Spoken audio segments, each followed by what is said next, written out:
દિલ્હીમાં મહાકુંભ માટેની સ્પેશિયલ ટ્રેનને લઈને રેલવે સ્ટેશન પર થયેલી ભાગદોડમાં 18ના મૃત્યુ થયા અને અનેક ઈજા પામ્યા. દરેક દુર્ઘટનાની જેમ સરકારી તંત્ર બને તેટલો ઓછો આંક બતાવવા અને મીડિયા બને તેટલો વધુ આંક બતાવવામાં લાગેલું છે. જ્યારે પણ કોઈ પણ દુર્ઘટના બને પછી એક અદ્ભુત અને એક અદ્રશ્ય ઓપરેશન ચાલુ થઈ જતું હોય છે અને તે હોય છે ઓપરેશન કવર અપ.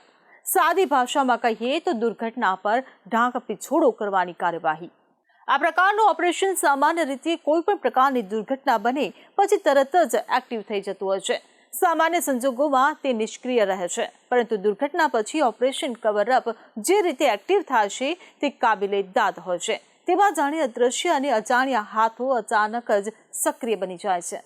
દુર્ઘટનામાં બચી ગયેલાઓને સમજાવી દેવા માટે અજાણ્યા નંબરો પરથી અજાણ્યા લોકોના ફોન કોલ આવવા લાગે છે. અજાણ્યા લોકો અચાનક જ પીડિતોના ઘરની મુલાકાત લેવા લાગે છે. અદ્રશ્ય હાથો તેને લગતી વિગતો સરકારી ફાઇલોમાં અજાણ્યા સ્થળે મૂકવામાં લાગી જાય છે. આ પ્રકારની દુર્ઘટનાઓનું રિપોર્ટિંગ પણ થોડા સમયમાં ધૂંધળું થવા લાગે છે. થોડા સમય પછી કોઈને કદાચ યાદ પણ નહીં રહે કે આ પ્રકારની દુર્ઘટના પણ બની હતી. આશ્ચર્યની વાત એ છે કે ગમે તેવી મોટી દુર્ઘટના હોય પણ તેના પછી આ ઓપરેશન કવર અપ એટલું અદ્ભુત રીતે ચાલે છે કે લોકોના સ્મૃતિ પટલ પરથી આખી બાબત જ વિસારે પાડી દેવામાં આવે છે. આજે દિલ્હીમાં ઘટના બની તો તેના થોડા સમય પહેલા મહાકુંભમાં થયેલી ભાગદોડની ઘટના આજે કેટલા લોકોને યાદ હશે? આ પહેલા થયેલા રેલવે અકસ્માતમાં 275થી પણ વધુ લોકો માર્યા ગયા. તે કેટલા લોકોને યાદ હશે? બહુ જ ઓછા લોકોને યાદ હશે. દુર્ઘટના બનતું રોકવામાં નિષ્ફળ ગયેલું તંત્ર તેને લોકોના સ્મૃતિ પટલ પરથી દૂર કરવાની જે કુનેહ દાખવે છે તેવી કુનેહ બીજા કશામાં દાખવતું નથી. તંત્રની કદાચ આ જ સૌથી મોટી ખાસિયત પણ છે. તેના થોડા સમય પહેલા એક બાબાના શોમાં કેટલાય શ્રદ્ધાળુઓ આ જ પ્રકારની દોડધામમાં મોતને ભેટ્યા હતા. આજે પણ તે બાબા બહાર છે. તેમને અભય વચન છે. તેમની સામે જોઈ તેવી કોઈ પણ પ્રકારની કાર્યવાહી પણ કરવામાં આવી નથી. આજે પણ તે તેમના કાર્યક્રમ રાબેતા મુજબ ચલાવે છે. તેની પાછળનું કારણ ફક્ત એક જ છે અને તે છે operation cover up. Operation cover up કેટલાય લોકોના મોઢા સીવી દેવાનું તો ગણતરીના લોકોના જ મોઢા ખુલ્લા રહે તેવી પણ ચૂકવાઈ કરે છે. અમુક વસ્તુ બહાર આવવા જ દેવાતી નથી અને જે બહાર આવવા દેવાની હોય છે તે સારામાં સારી રીતે આવવા દેવાય છે. ભોગ બનનારાઓને ત્યાં અચાનક જ અજાણ્યા લોકો આવવા માંડે છે. તેમને મોઢું બંધ રાખવા માટે કોઈ પણ કંપની ન કરતી હોય તેવા પ્રકારની ઓફરો કરવામાં આવે છે.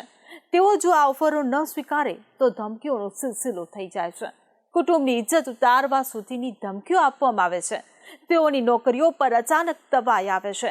તેમના સગા સંબંધીઓ પર રીતસરની ઘૂંસ વધી જાય છે.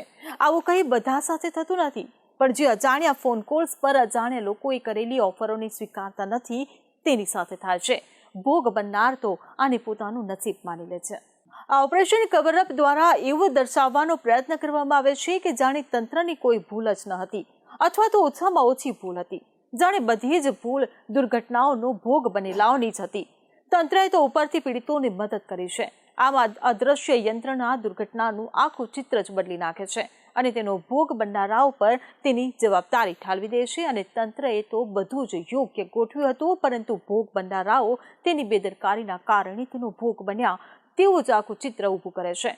ઉપરથી અમે તો ભોગ બનનારાઓને વળતર અને તબીબી સહાય આપીએ છીએ તેવું દર્શાવે છે. હવે તંત્રને જ્યારે પણ લાગે કે દુર્ઘટના વખતે ઓપરેશન કવર અપ પૂરતું નથી અને ઉહાપોહ વધી ગયો છે ત્યારે પછી કવાયત શરૂ થાય છે મોટા મોટા માથાઓને બચાવી લેવાની.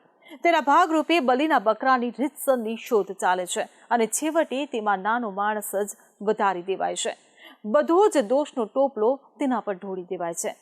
આમ સમૃદ્ધ કોણ દોષ ગુંસાય કહેવત અહીં બરોબરની લાગુ પડે છે. અત્યાર સુધીની દુર્ઘટનાઓના રેકોર્ડ જો તપાસવામાં આવે તો રીતસરનો આ જ રસ્તો ચાલતો જ રહ્યો છે.